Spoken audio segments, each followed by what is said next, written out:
Welcome to the next episode of the Parenting Podcast. We're so excited to share this with you today because I have Katie with me. Thanks, mate. I've known Katie for a very long time. I don't know how you should say how long, that's quite sad. It's a couple of decades plus. It's a long time. Yeah, we never looked this good back then because we didn't have straighteners and we didn't have any of the good stuff we have now. No, exactly. We're back in the hotel munching off days. Yeah, right. Oh, la, la, la. Yeah.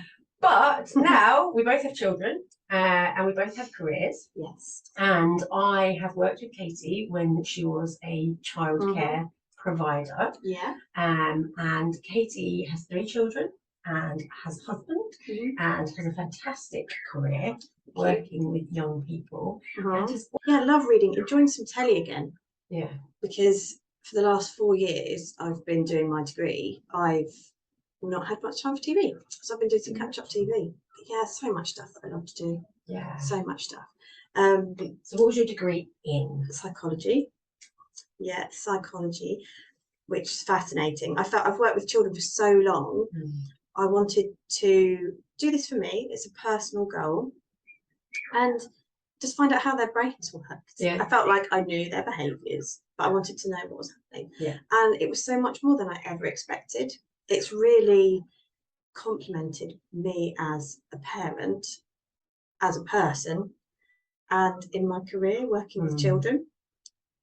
It's fascinating. I enjoyed it so much more than I ever, which probably be why I did really well, is because I really enjoyed it. It wasn't so much of a bind, to be honest. Bit of a labour of love, wasn't it? Yeah, really? yeah. I mean, it was hard, like you know how hard it was, and really hard, and had to throw myself in. But it was also like a release for me as well. So I do miss it in a way. So there definitely will be some more. Yeah. But this year I'm actually training as an early years teacher. It's kind of a backwards way to do it. Yeah. So I've got the experience now. It's just having that legal DFE qualification to recognise that, which I'm really excited to do. So that's for this year. So, but yeah, that's what we've just been busy, obviously, and trying to get a bit of enjoyment here and there, and odd trip to the seaside or something with children, take the dogs for a walk. That Your kind of house stuff. is busy. It really is busy. 3 kids, husband, 2 dogs, cat. Yeah, Gussie's still going. Wow, honestly. So how old are your children now? Tell us. So I have 15-year-old, I have a 12-year-old, and a 9-year-old. So you've got 2 older boys. Yeah. And a girl. I do, yes.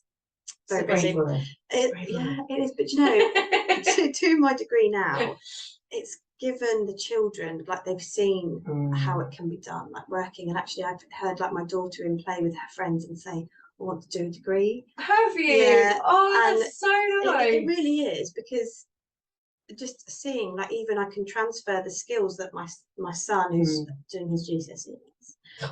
I know, you know, yeah. But actually they've seen like the revision. Yeah. Like, so when I gave him my whiteboards and my pens and my post-its, it's like he was like, yeah, sounds really sad, but I'd modelled that actually, which is a really important part of his life. And I thought back, like, when we were at school, like, when did we ever get shown?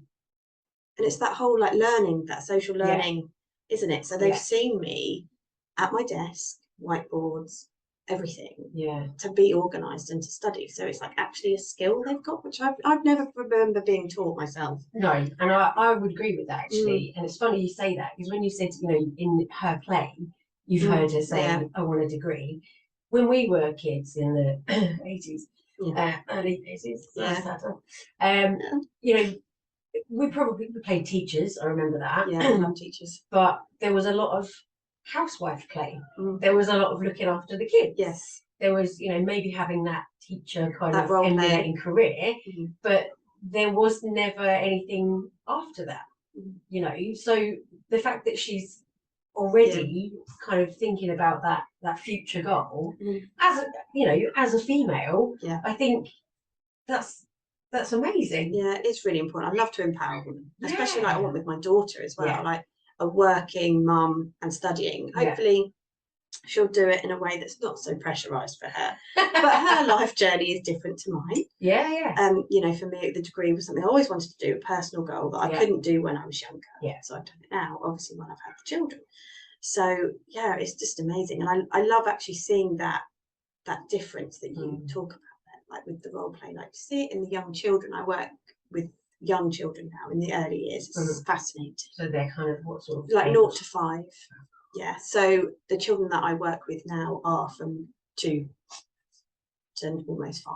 From 2 to 5. I've worked with 0 to 2, and now it's the next one. You know, the next age range. But one of the things that we really try and embed is that difference of how it has changed, that men are carrying the babies. You know, there is no, the dynamic is different basically. And it's really lovely to see in the play. Like I love seeing, you know, the boys carrying the babies, cooking the dinner, just breaking all those traditions. Yeah. It's really lovely. It is nice to see that the way society is moving now, that it's not frowned upon. Certainly, I know, you know, when we were kids, there were definitely boys that played with ponies and Barbies and stuff, but it was very much different. Yeah, it was in that shift, I think, wasn't it, from mums finally getting back out to work, but still having that same expectation, which has followed us. Definitely. As working mums. But I hate that phrase. I don't know about you. Why is it not working dads? Yeah, it's not. Why do you have to be? Why is there that's a Netflix show that I've watched after I've graduated and totally binge watched called My Plans. I love it. I'm totally one of the characters. Totally. Which one? The psychotherapist one. That basically needs therapy himself. But no, it's right. I love the memes. There's a meme that I send to other people that I know that have younger children than me and that are experiencing that whole pressure. And it's like a mum and dad's in a suit, mum's dressed up beautifully on a racetrack, about to start 100 metre.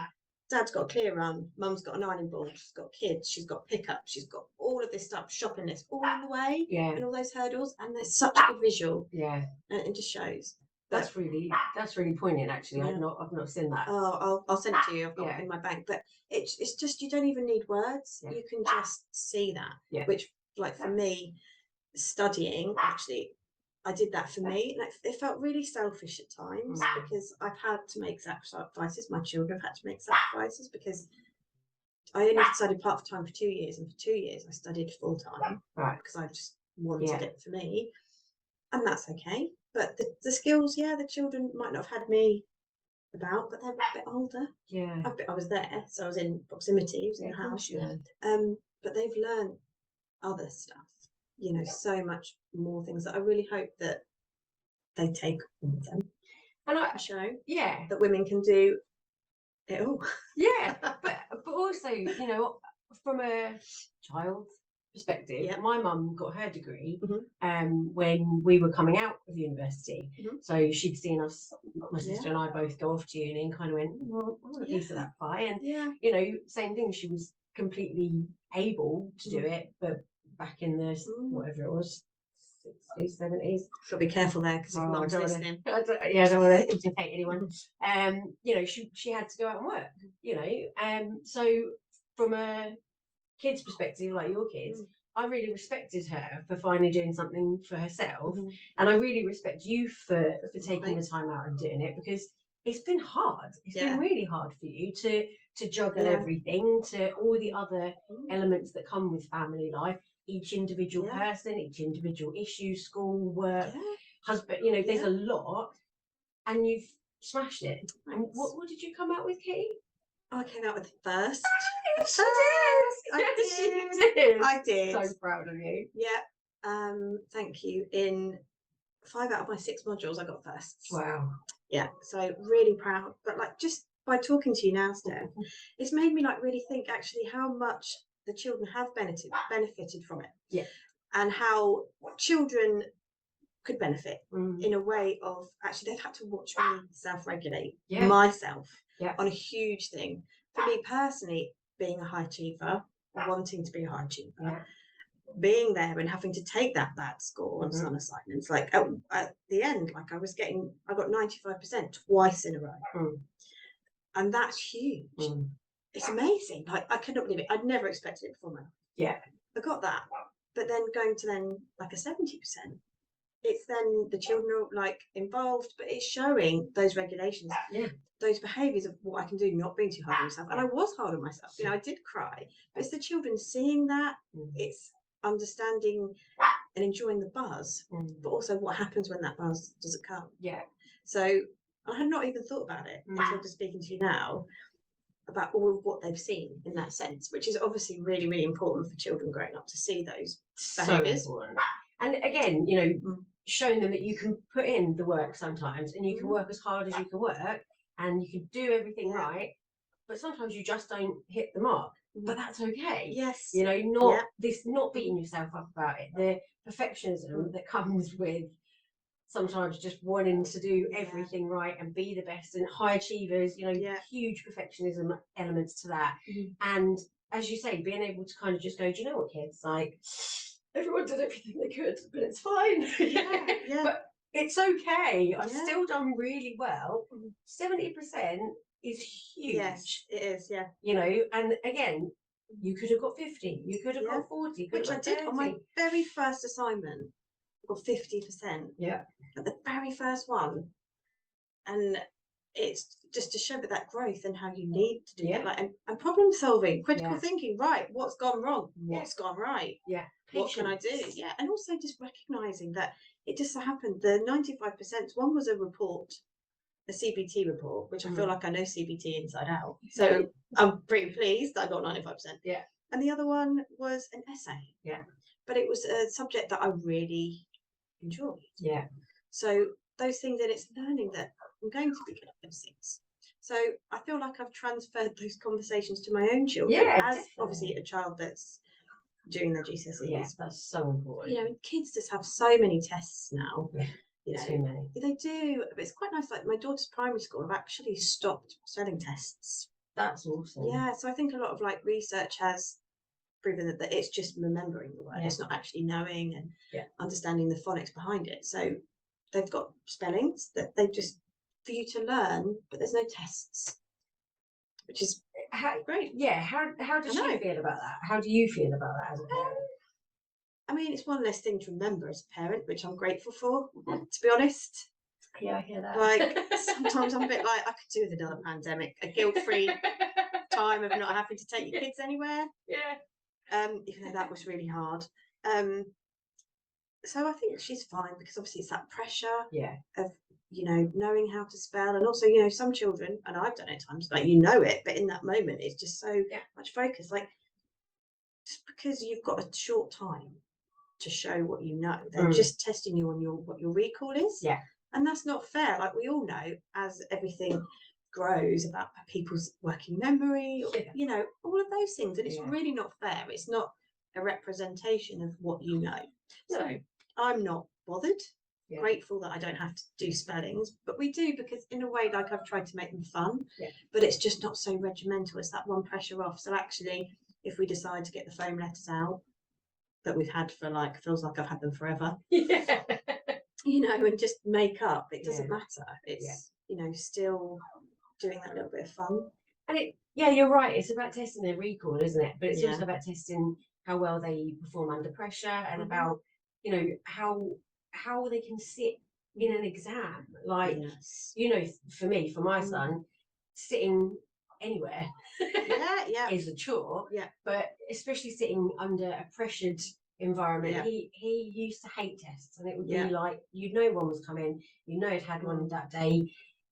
To hold himself together when he came home, I mean, he's like a coiled spring anyway. But I know when something like that has happened at school, because the rest of our evening is like, I just want that to go. It's so unnecessary. Society needs to move on from that. Because that's not fair on that child, and it's like pushing children down. One of my big things that I've learned from psychology, and that has changed me as a parent, as a person, and as an educator, is how society needs to change. Like, I think we all know it, but I'm more passionate about it, and obviously understanding the children, that it doesn't matter. Like, yes, how you are under pressure, but I'm sorry, sitting in a hall, a pressure to write everything down, when for me, I don't hold my pen correctly, but I've got beautiful writing, and I can actually copy handwriting. So, but why should I be forced to hold my pen correctly, because actually it helps with spelling, etc., etc. I'm actually a pretty good speller too, so it doesn't matter. And I feel like sitting in that environment is just not helpful. But do you know what? If you're under pressure because you're a train driver and you've got to get to work on time or something, that's totally different than sitting in an exam hall. You know, and it just needs to move on for the sake of society, really. I mean, does. You know, schools were invented literally to teach the church, and it was English and maths. And then eventually, years later, science was introduced to that too, which is the whole argument, isn't it, about arts and how children progress and stuff like that.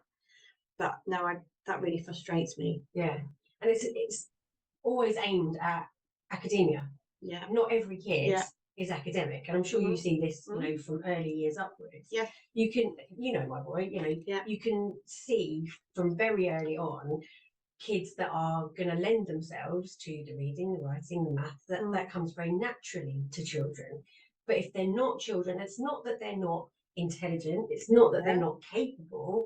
It's just that the way their brain is built, the way their development is, they're not built to sit and read and write and stay there. They're built to create, and their intelligence is elsewhere and will be displayed elsewhere. Exactly. And it's time schools and societies.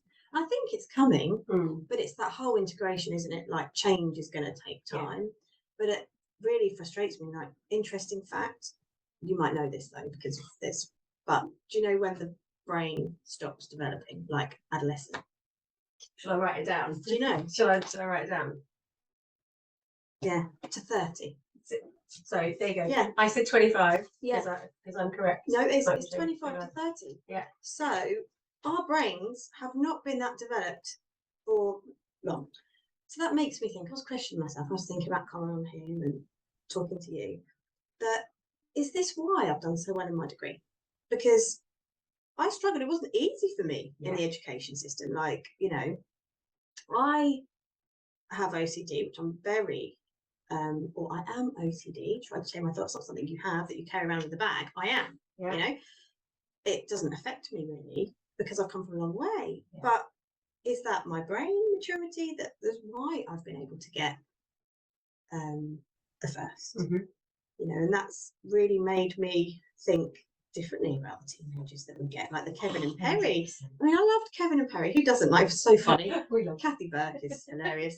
You know, and it's part of our childhood, wasn't it? And I think my mum used to call me Kevin. My mum did. She? All the time. That's why I'm friends. Oh, Kevin. Yeah. And, you know, I get it. I really do. But my experience of a parent is totally different. Yeah. Totally different. It might be because of what I've learned. Yeah. But, and obviously that understanding, but the teenage brain has that second burst of growth. Yeah. And it's, I always feel like to look at it as an opportunity. Yeah. Opportunity to teach these kids before the stuff they're not using gets pruned away. But there's such an opportunity, you know, and I try and look at that and I try and remember that. And I'm really lucky. I've got wonderful children. They're really lovely. Yeah. You know, of course they have their Kevin moments, one more than the other. It's totally different. That's age. Yeah, but they've had different experiences. Yeah. But you know, trying to parent that's probably one thing. Yeah, I'm enjoying being a mother to teenagers, pre-teen. But obviously boys, totally different experience to my daughter. Yeah. I'm totally aware of that. But actually it's getting that dynamic of those ages. And I've got quite nice and an average age difference, I think, between the children. Yeah. But getting that, to see them to reason with each other, that's what I feel like I'm hurting at home, actually, when you talk about it. Because, yeah, I'm enjoying the experience. It's fine. I've got well-mannered children. You know, they like to take their risks in a different way that aren't meaning that they're ending up on Facebook pages. You know, and we've got... That's a local issue. Yeah. You know, and I'm enjoying that. But between them... I don't think they argue as much as I did with my sisters. And I love my sisters. We're very close. How many sisters have you got, I've got Katie? three. So your poor mum dealt with the 4 girls. She said she wanted 4 boys. I think 4 anything was crazy. I think all of you are nuts. One is plenty. Yeah. But she had So she had 2 and a gap and 2. So obviously it's quite different. Like with my older sister, I'm the second oldest. So it was kind of like us because we were in the same kind of age, and then the other 2 were in the same kind of age. It doesn't matter now we're older. But trying to parent the dynamics of that and getting them to see other people's perspective is quite challenging. Actually, and at some points, you know, just wanting to escape. Like, even though, yes, I've done my study, I understand where they're coming from, but I still experience those moments where I'm like, oh my gosh, just, you know, what was that old advert in the 80s where you just used to ping and you'd end up on holiday? You know, was it a postcard or something? No, I think it was like a Wish you were holiday. Here? Wish you here? Sometimes I just wish that would happen to me. Teleportation. My boy's working on it. Oh, great. Busy. Yeah, Amazing, 100%. amazing, amazing brain. It's just, you know, that sense, like, so they have like an ability to see others' perspective. Which I get that some children don't, because that's not how their brain works, which is absolutely fine. And my children accept that. But with their siblings, that's a whole different, rightly so, but a whole different experience altogether. But do you think, so just going back to like when the kids' brains develop, like I always say to my clients and their families, you know, we get a lot of, oh, you know, I don't understand my kids, my mum and dad don't understand me. And I have to say to them, look, we spend a third of our lives misunderstanding our families completely. And it frustrates the living daylights out of me because we're not told that readily. And so all of these communicate, our brains are wired differently for the whole time we're growing up as adolescents. We're living with our parents, we're trying to find our way in the world. But within that, as you say with your children, we go through different stages developmentally. So it's not just that, you know, we're adolescents and we don't understand each other. There's so many different parts and facets to that that are involved in that. So I wonder if, because obviously I'm aware that your middle son is the same age as my son, Bezzy's, Beavis and Butthead. I don't know who named them that. A blonde and a brunette. Standard. Always best friends. Standard. But I feel like, you know, I remember your eldest son being that age, and he was very similar. Very moody, you know, that kind of 12, 13, you know, puberty, kind of hormones everywhere. So is it any wonder that he now at, you know, 15, 16 doesn't get 12, 13-year-old middle child, because he's in the next stage of his development? Yeah, it's like, you know, he's ready. And my eldest is very mature. Like, he's got a job, he wants to work. A summer job that he's worked in summer. And just enjoys that. And he already deciding what he wants to do at sixth form. He doesn't want to carry on at the sixth form at his school. He wants to go into town because he wants those new experiences. You know, so I think for him, it just shows how different they are. Like, and obviously, like you say, with the experiences, you know, my eldest, he has been that child. I was telling a parent that I work with, whose little child said they wanted them to go. And I said, my son, that's the one time, my eldest, I was going to help at the preschool all these years ago.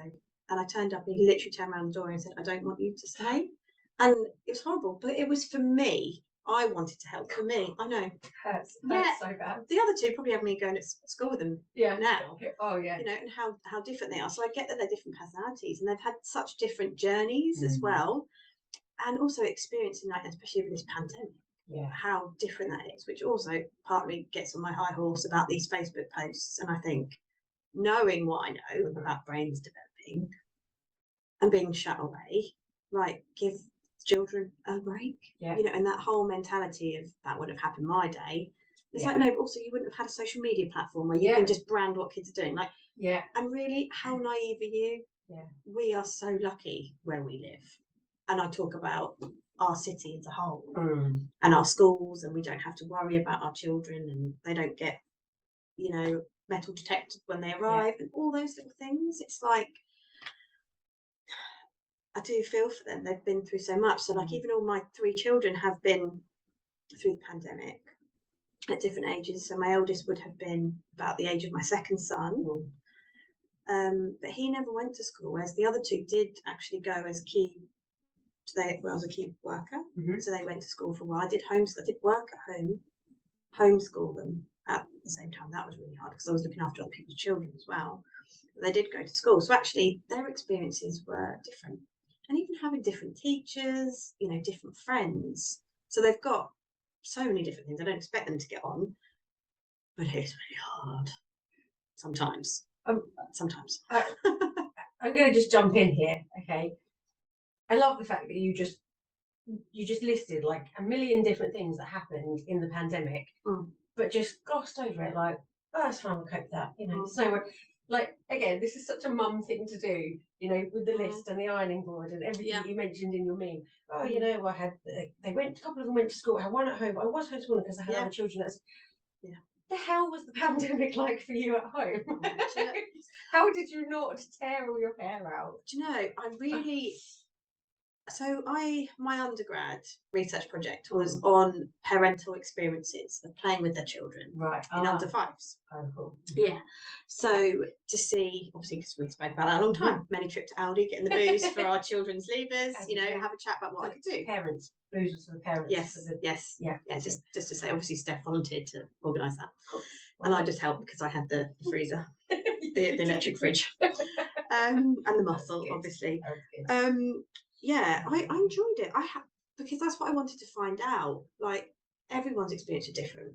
Again, part of the reason why I get really cross with these people on Facebook, because like we don't know what the parents went through. Yeah. Like, we're coming out of something, and children, I really hate this word. I had a really bad experience with this word with one of my sons and the school Senko.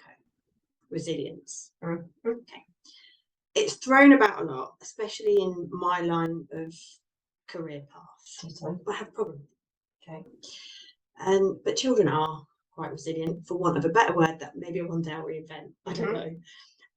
So I do appreciate that. But again, their experiences shut inside. And for me, it was a positive experience. I was working for the university at the time, but I was actually there was a short time where I was at home, so I wasn't working.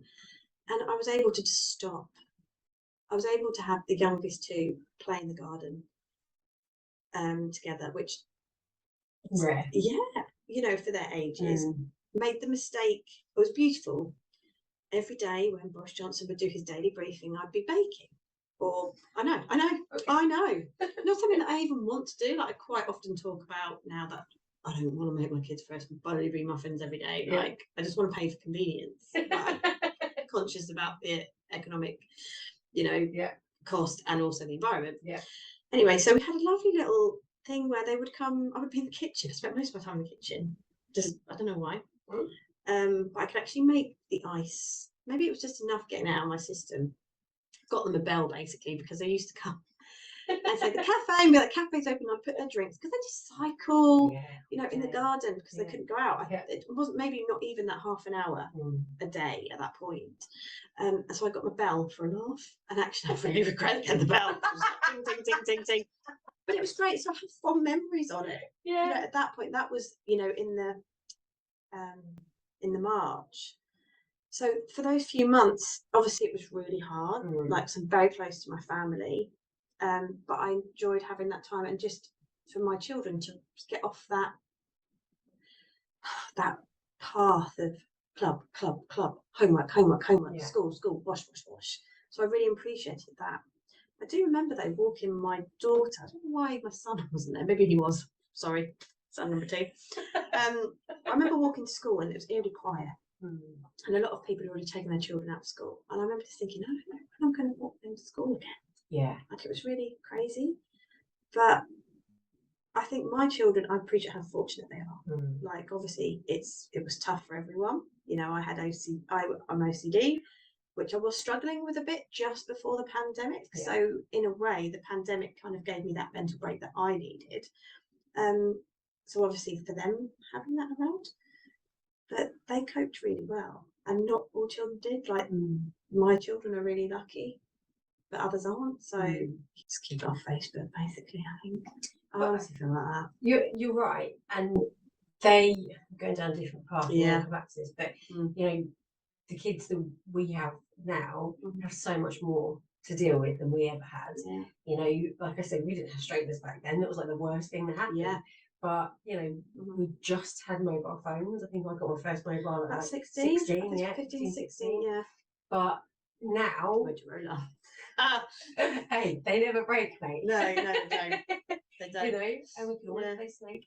But yeah, there's so much pressure, external pressure, that kids are having to deal with on a daily basis, and it's not just anymore just pressure from school. Like you say, you go out into the village or into town, somebody sees you, they post something about you, they're misconstrued, the cyberbullying, there's so much. And I think we're not compassionate enough with our kids, we're not understanding enough with our kids, but also with ourselves. We're really hard on, like, I've said this before, like shoulds and shouldn'ts, massive with that with my clients. Stop with the shoulds and shouldn'ts. It's all bullshit. Like, the minute you start to compare yourself, you're gone. Should be doing this, should be doing that. And I think, I could easily compare myself to your situation, Kate was doing this in lockdown and had all these things going on, and there was me, just hauled up at my parents, just trying to stay safe, like, with the boy, and having been poorly. Do you know what I mean? But I'm not vulnerable. I haven't got the vulnerabilities that. Right. And so, sorry, I shouldn't say that, but no, you're right. What I mean? Right. And at the time, I could easily have gone, I should be doing this, I should be doing more, and beating myself over the head with it. But instead, being compassionate to myself, because I had no other choice, I was physically poorly at the time. You did the right thing, though. You need to keep you and boy safe. Had to. And don't forget the dog. Don't forget the girl. So, I think there's so many extra external pressures that kids face that, when it comes to this developmental age, we're not aware of the pressures that they face at each stage, because we didn't have that. No. And similarly, our parents will go, oh, you should be doing this for your kid, you shouldn't be doing that. That's we're parenting in a whole new way. Yeah, exactly. It's totally so different to how we were parented, and it's different to how they parent. So their grandparenting is still a distance away, but it's not the same as they parented. Like, it's a whole new ball game, and we're just expected to just all about their list off 10 different things that happened in the pandemic. Yeah, we're right. It's great. It's fine. Wow. I mean, it was obviously tough. But the lockdowns and the homeschooling and stuff. And we're also seeing, like, the effects that has on early development as well. I can really see that in my work. So yes, I looked after early years in the second part of the pandemic, because I was working at the university, and then I actually went back to looking after children for a short time. And not necessarily then, but obviously we're coming on the outside. So it's like, actually, when you talk about how we had different, differences, we had different experiences. Like, our biggest thing was missing out at the park, because that's all we had. We weren't able to communicate by, the only communication we had was landline, and it was free before 60 minutes. That's the only problem we had. Most children still had their phones in the pandemic, and a lot of children did have those secure attachments. So even if they were experiencing horrible things, death, a lot of children still had that support network. Some didn't, and that's where I think, without regressing too much, that's where I take abundance on these Facebook posts about these teenagers. Yes, they've got to be held consequence, for their problems. Their behaviours, it's not okay. It's not socially acceptable. Actions. But don't badmouth them on social media, even if you're not naming them. Then you get people that crop up and say, "Name and shame," and it's like, that's really inappropriate. And also, like, these kids are probably going to join this page at some point if they're not already on it. It's really sensitive, and it's just part of their development. And in Scandi countries, they actually, and adolescence is accepted, their behaviours are accepted as normal, and it's the role of the community to support them in that phase of development. Definitely. Whereas here, it's like, boom, do this, boom, do that, take them straight to the parents. But actually, we don't know what those parents are going through. I'm not condoning it. Like, it's tough, but sometimes, when you see a kid's packed lunchbox and it's crisps and it's a cheese sandwich and something else, yes, but you know what? That might have taken a lot for that parent to get that done that day. I was fortunate in the pandemic financially, but I appreciate lots of other people weren't. And it, even for like us, my husband is technically self-employed, he runs a business, but he is self-employed, so there was still that uncertainty for us, but we were lucky. Yeah. Others weren't. And it's like, so even these kids that are going out, what's going on at home? Yeah. You know, so actually turning up as some mouthy person saying, sort your kid out. And it's like, actually, it's normal. Then in some sense, they're not hurting anyone. I think we've had something recently where they were riding bins. Yeah. It's not something I'd want to do, but they're probably loving it in the moment. And do you know what? They're like, teenage brain is not going to understand that consequence. It doesn't assess risk like an adult brain Yeah, does. yeah. And, you know, there are worse things in the world right now than kids that have gone on the community bins. Yes, dangerous to be left, but address it in a way that actually teaches them that when, you know, their parent might be struggling, as we all are at some point, you know, and as we know, how CAMS is just, the waiting list is long. Yeah. All of these things. Yeah.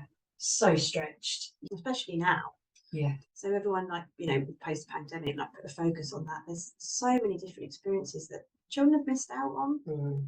You know, from even babies, like, you know, babies need to see how the mouth says the words, but masks. Yeah. So social interactions, all of those little things. And even with the teenagers, you know, they need to have these social experiences because it's such a big part of their development at this time. Yeah. And they've missed out on that. So every age. And I kind of just feel like sometimes grown-ups forget that. Obviously, I probably would if I wasn't doing what I'm doing and working with children. Yeah. But I think it's really important. It's actually something that should be shared. Yeah. Just to kind of give them a break. But we also don't have, in the same way, kids are missing out, but they're also missing out because there are certain aspects of, let's say, our adolescence that now don't exist. And I'm thinking specifically about like clubbing, pubbing, right? Yeah. Back in my parents' day, it would be you go to a dance or you go to a gig, or, you know, we would go to gigs or festivals, or we'd go out clubbing, we'd go to pubs. Yeah. Clubs and pubs. School youth club on a Friday. No comment. Yeah. They're shutting down now because, again, economy is such that they're too expensive. Yeah. They're not, you know, they're not able to keep these things open, and they're not worthwhile. But while, in the pandemic, the kids had, you know, let's say Fortnite, they were happy to sit on their Switch and all play together, and that was great. It was connecting people, keeping them still connected. Communicating. Yeah, definitely. They're still choosing out of the pandemic to have that kind of social life because it's easier to connect over the internet. Internet. Interweb. Yeah. Okay. Yeah. On the interweb. Fancy.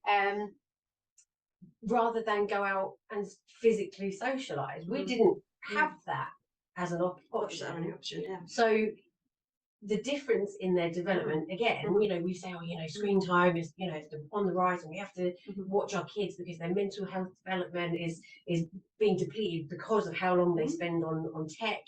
And I get that. There's also benefits to it. Definitely. But I find it bizarre that, you know, at like 18, I'll say 18, my child potentially won't be going out meeting his mates, going out. You know, they'll be sitting in still on tech. Yeah, communicating that way. Yeah, it's crazy. Yeah, I know. I can't remember exactly, but it's something like it's either since the 80s or in the last 20 years, how far and often children go out from the house has reduced by 80%. Yeah, I can believe that. Like humongous, isn't it?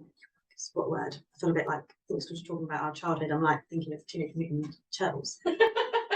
But you know, that is like, you know, it demonstrates what the children have, and you know, there's so many reasons. A lot of that is actually parental anxiety of letting your child go out. So all these unhelpful comments from the older community, which yes is probably relevant to their day. You could argue this is why we are where we are in society, but that's a whole nother podcast. Yeah. With the opportunities they have to go out has reduced so significantly, potentially as a cost because of parents being anxious about things.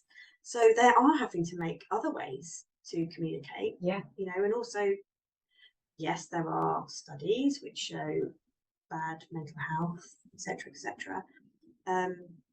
But I've always wondered, and something maybe I'd like to explore more, is actually these electronic devices that children communicate probably really help some children that find social situations difficult. Yeah. So it's really important, and maybe that supported them through the pandemic. Yes, they've maybe not had those experiences of risk, which actually, being in early years, is something that is highly promoted, especially by Ofsted, because children need to learn risk.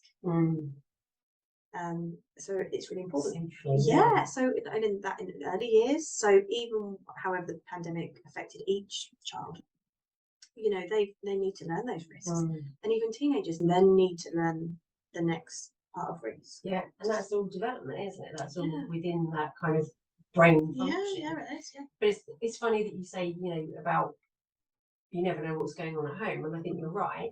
I spoke to a psych this week who said 25% of psychiatric careers, jobs, are not being filled. People don't want to be psychiatrists right now.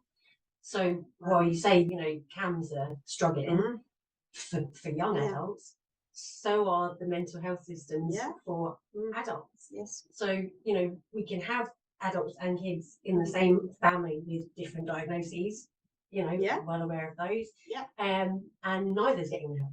Yeah. You know, or one's getting the help and the other, you know, there's so many different family dynamics where these behaviours are created and struggles occur and nobody's getting any support. So basically, unless you can afford it, which is that whole cultural capital thing, isn't it? Like paying privately to waiting.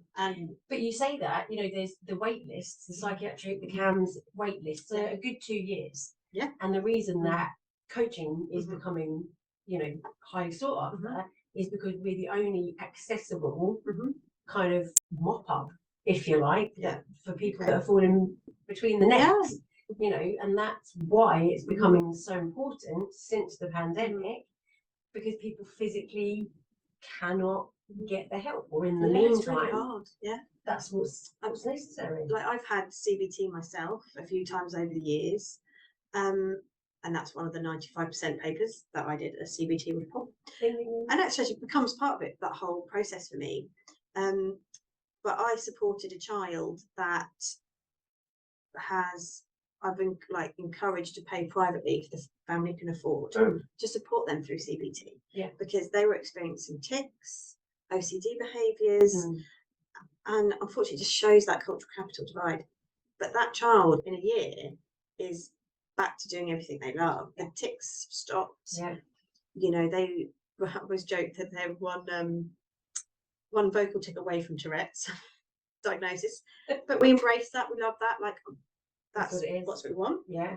You know, for society. But it's that whole cultural capital of, like, you know, the reaching out. And I do say to people, if you can afford it, it's best for your child, but also that's going to free up the space for those children that can't afford it 100%. And need that help. That's because really there are so many, you know, this family, you know, they found the money, they were comfortable, but they did listen in that sense of getting their son help within weeks. And also you get to pick. Yeah. So there are so many benefits of using your financial platform to help your child. Yeah. Whereas they'd still be waiting. What would their school experience have been like? Yeah. Continue to be in their social life, you know, stop playing all their clubs. Like OCD is rough. Yeah. You know, for them. And then having the tics, which they were really hard, they couldn't diagnose whether it was a tic disorder or part of the OCD. It's very hard because, as you've mentioned, a lot of these mental health conditions are comorbid. You know, they work alongside each other. They just overlap, don't they? Yeah. So actually, if more people didn't rely on CAMHS, if they were able to find the money, number one, they're going to help their child, but also they're going to free up that space for children that are really strong and families. Yeah. You know, especially so many undiagnosed, and because everyone's learning more about everything. You know, it's easier to pick up, but people are more aware. So actually, people wanted to help. That movement of, you know, especially for men's mental health, etc. They are seeking help more. Yeah. And obviously, you're saying people don't want to go into that job. I mean, psychiatrists have to be doctors. They have to choose. You know, to choose to go into that. You know, that's tough, especially as a population. Yeah. And science is keeping everyone alive. Yeah. and for longer.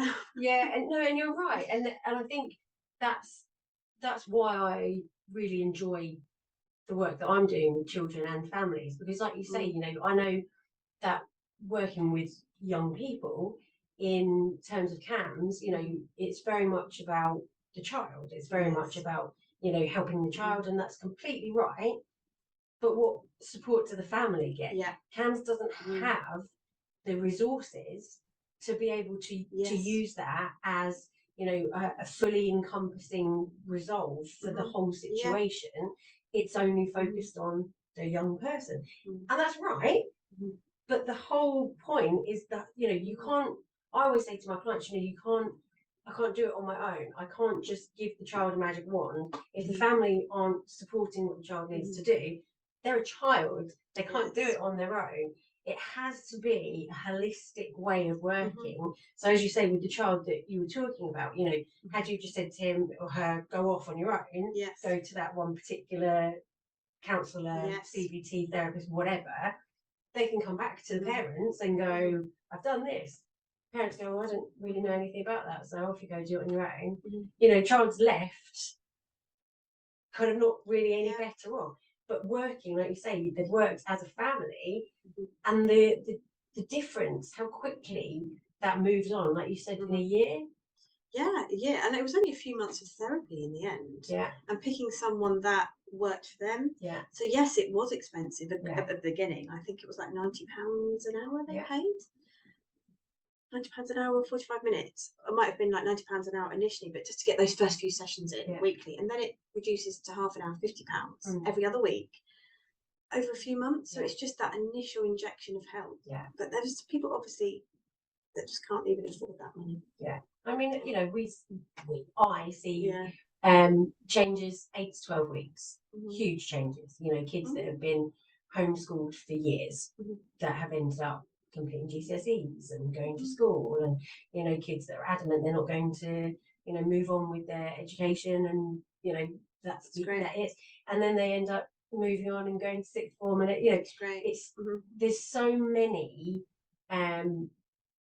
reasons that having a one-to-one, somebody in your home, somebody who's out of the system but trained and able to support not just the child but the family, so many reasons that benefits. And that, you know, I'm really thrilled for that situation that, you know, it did get resolved as swiftly as it did. You know, and that child's probably, it's going to be another point, another trigger. You know, and obviously that was coming out the other side of the pandemic. Yeah. You know, all of these things for them to experience. It's just that whole, again, isn't it? Like each child is different. Yeah. And as a parent as well, what you experience with one child is going to be totally different from the other. You know, gender or not. Yeah. And actually, like, you know, I'm really fortunate where we are that, you know, like with my children, don't see gender as it is. It's great. It's like, you know, that whole movement is changing. It's coming out. It's not that issue. So even for like me, like looking at, you see some of the differences and what's not, and just that acceptance. Yeah. So it's great. It's still really hard at times, and I still wish that I would just go somewhere else, have my own space. Kids love you as well, don't they? Like they follow you. Yeah. If mum has to go off somewhere, it's like, hello. Yeah, in the loo. Yeah. Where are you? When it starts, Just never finishes. Yeah. Like, which is lovely. It is, but also sometimes you just really need to zone out, don't you? How did you cope? How did your kids find having you work at home as a childcare provider with, you know, kids and kind of parents coming in and out of your house? How did they cope with that? So again, it's that whole developmental difference. So when I started when I was young, when my youngest was the same age, it was great. Like some of her best friends were the year above, and it was really, really fun. And I had some older children as well, so it was great because they were all like 9. Like I think my eldest may have been 8, maybe a bit younger. So it was great. But as it got older, it got harder. But they've, you know, built up some great relationships, and, you know, they've learned. They've never, like, times I guess a bit jealous or a bit annoyed. Yeah. But actually, it's just helped them grow. I would hope to, you know, be more accepting that everyone is different, and giving them those more opportunities to share, Yeah. to be more considerate of other people, you know, and especially when it's their home and their mum, you know, it's quite difficult. I think it's probably more difficult for me than them at some points, because you obviously children build attachments to you, which is great. Like I always used to joke, if they didn't want to go home, well, it means I'm doing my job properly. Actually, it's quite hard, you know, if you've got a younger child that you're being paid to look after, and your child wants a cuddle, you know, but then even sometimes like working from home, which I don't do anymore, because it got to that point where it's not suitable for my children anymore, right? In their ages and the children that I looked after, you know, it's again showing that growth, how it changes and how that's reflected. So that's why I stopped. But you know, I think they enjoyed it, and I've heard like other you know, parents that said, "Oh, my mum did that," and they had fond memories. So I hope they do have fond memories. But again, that's personality. My eldest will probably moan about it, but that's him as a person. Yeah.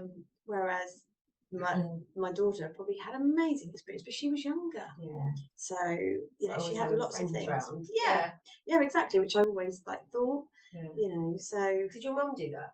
Yeah, she did. She did it for herself, for only a little bit. Just at that whole point, I suggested it to her actually, because I'd done it for a bit and then had a break, went back to work at university, and she did it for a while because she just needed a break from accounts. Which knowing people that work in accounts, that seems to be like the pattern. It's like you work with numbers for quite a while and then you just go on and you just need that break. And she loved it. But obviously, she had 4 kids. So she loves being around children. It's so rewarding though, working with children. Really hard. But yeah, I'm quite enjoying the parenting experience, but it's so different. And I wish I'd know what I knew now when I had my children, when I first became a mum. How different. I mean, I was a young mum. Oh, I don't know. I think probably one of the things, like, I never would have tried time out. Really? Yeah. Okay. Well, I mean, the one time I tried it with my eldest, he literally thought it was a game. And I just haven't got that patience, not really that patient, but understanding that you can just talk to children. Yeah. You know, and again, which I guess it reflects the parents' mental health. If parents haven't got good mental health, the children aren't getting those conversations. And actually, all I needed to do with him was just explain that little bit more. Like, no, when he's putting his fingers in the sockets, for example, wasn't enough. Yeah. He needed that little bit more of, no, you can't put that in there because it will hurt you and it could even take you to hospital. You will get electrocuted, whatever's age appropriate. Yeah. So they're understanding risks and consequences, but by me just giving them a little bit more rather than them going back because I've said no 3 or 4 times. So then I lose it. Yeah. And then I put him in time out because he's not listening to me, but all he's been told is no. Do you see what I mean? So that's probably one thing I would have tried. I mean, it's effective. Like, I've watched Super Nanny, and you know, I think some of her stuff, like, she really understands it. But then that's might not have been appropriate for him as a child. Whereas some children do need a different approach of time out because that might be them. But I am kind of leaning more towards a way of actually. But then, not everyone's studied the few years that I have, you know, I didn't have that, you know, so that's where I'm coming from. And, you know, I haven't been a single parent. So not judging anyone, you know, even now, like with same-sex families, like everyone's experience is different. So I wouldn't ever judge a parent. I think that's really important, especially as being a parent yourself from the school, you know, and all the people that you deal with is just not judging. Like, you don't know, like when I mentioned earlier about the lunchbox. The fact that child's got food. It might not be the most nutritious. Obviously, if it's continuous, like with McDonald's every day, which you see sometimes in the paper, but where we are in our little bubble in this city, you don't hear of. And then there's needs that support, not the overreaction. Yeah. You know, so just, you know, we're all in it. We've all got different experiences and we're all just surviving some days. And, you know, I remember like one of the grandparents that when I was looking after the child, the grandparents said to me, that the mum was a teacher and was giving herself a hard time about, you know, working, teaching, they put in a lot of hours. Coming home and cooking their 2-year-old dinner, and I think it's maybe 2 and a 5 or 6-year-old. And the mum just said to them, it doesn't matter if they have beans and toast. you are feeding them. Yeah. And, you know, lovely, like educated family. So yeah, they were coming from a point, and it really was just something that I took from that, as in, you know, I've kind of taken into my own practice as a parent, like, don't beat yourself up. Yes. The fact that you've given your children something to eat, Yes. that on occasions a couple of times, like, that's all right. Partly Yeah. why I've probably been able to study is because actually it's not being too hard on ourselves about the food that you eat. Yeah. You know, and it's really important not to judge other moms and dads and families. Hugely. And, you know, again, I say this to my clients' families, you know, you might not understand your kid, but you need to be compassionate to yourself that you don't, rather than, I should understand, I should know better, I should have done this, I shouldn't have done that. Word, yeah. You know, and again, you know, you saying, you know, I wish I'd have known then what I know now. And I get that, and I hear it, and I would probably say that myself. But if you break it down, at the time, you didn't know any better. No. You weren't always in the right place. You know, you had a lot going on capacity-wise, and you didn't know then what you know now. So every decision you made at the time was the right decision. You know, and there's a lot of people that do spend a lot of time. Oh, I wish I'd have done that. You know, I could have done that better. It's just not didn't know. beating yourself up about it. Like you say, like, yeah, I wish I know, but that doesn't hang over me, and that's really important. It's like not to let it hang over you, because your children wouldn't be who they are today if you didn't have those experiences. And I come from a very lucky, fortunate place. Appreciate other people don't. Hugely, and you know, I think you're totally right there, because there's so many opportunities that we miss. There's so many things that we do that we wish we hadn't done, or we should have. But really and truly, there's things I'd love to have done that I haven't. For example, we'll talk tomorrow. No, tell me. No, we'll talk tomorrow. Oh, okay. Oh, that's exciting. You know, just stuff, you know, like more holidays, experiences, really fulfilling experiences. You know, and they're really important again, which is that whole pandemic thing and what children haven't had access to, you know. But again, your kids wouldn't be the same if you know, you could have given them all of those things and be right now up against ridiculously spoiled kids or ridiculously humble kids. Or, you know, those experiences change. They've lived through history, which I used to drum into them all the time. Just come in and they get so annoyed. I'm like, but you are. Appreciate this. Oh, you're baking. Yeah, it's not going to happen again. Listen to Bojo on my phone. You're right, though. You are right. And it's the hangover impact of that, positive or negative, is something that they will remember forever. But you know, talking to you, just to that, I've not asked them post-pandemic what it was like. Like, obviously, when you're in the moment and you talk, they joined the broadcast. They wanted to know. But actually, to talk back and see how they reflect on it, it'd be quite interesting just to see actually what were your experiences of it. Not ask them. That's so interesting. My son says it was the best time of his life ever, and if he could have another one, he would. I'm on the same page, because I do say, I'm just waiting for that pandemic again. I was thinking, is there another strain coming I could do with it? You know, a couple of months. And again, for me, that was an incredibly stressful time to begin with. You know, but it was great because for a change, he got everything he needed. Yes. You know, he got the freedom to whoop and holler and run about and shout and not have to hold it in. And you know, he got the educational input that he needed. He got myself and my parents completely, you know, just there for us, you know, as a unit of 4 people. And he was really sad when he had to go back to school, and the impact of sending him back was worse than actually having him off for all that time. And you know, we finished for about 3 weeks before we needed to.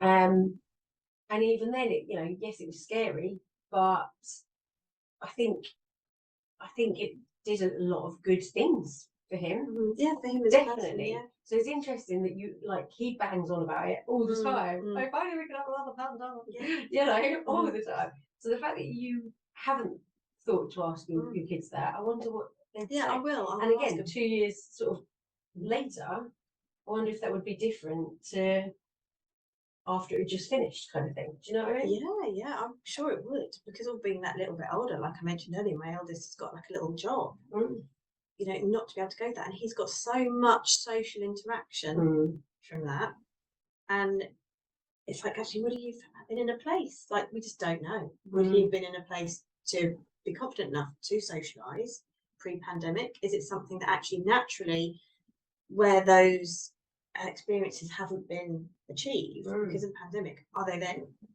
reaching out for them more? Yeah. No, it's interesting, isn't it? That's really Might have to interesting. have a little look. Yeah, if you ask them, I'd be interested to will. hear what they think. Well, I've got to pull up some post-COVID research for my families at my current role, because I was talking to them a lot about, there's the 3 prime areas for early years, for under 2s, and they're the areas that post-pandemic, they're all struggling with. And then I appreciate, again, our little bubble of where we are compared to those children that live in flats. Yeah. Again, didn't have a garden. Yeah. All of those little things. Whereas, I talked to you about how fond memories of my children playing in the garden. Yeah. But there were other kids stuck in flats. And again, like our experience was so free. My parents live in the middle of nowhere. They're literally in a field, and their nearest neighbours are like 3 miles away either side. So we were free. We weren't really impacted. No. And we went there because I'd been really poorly prior to that.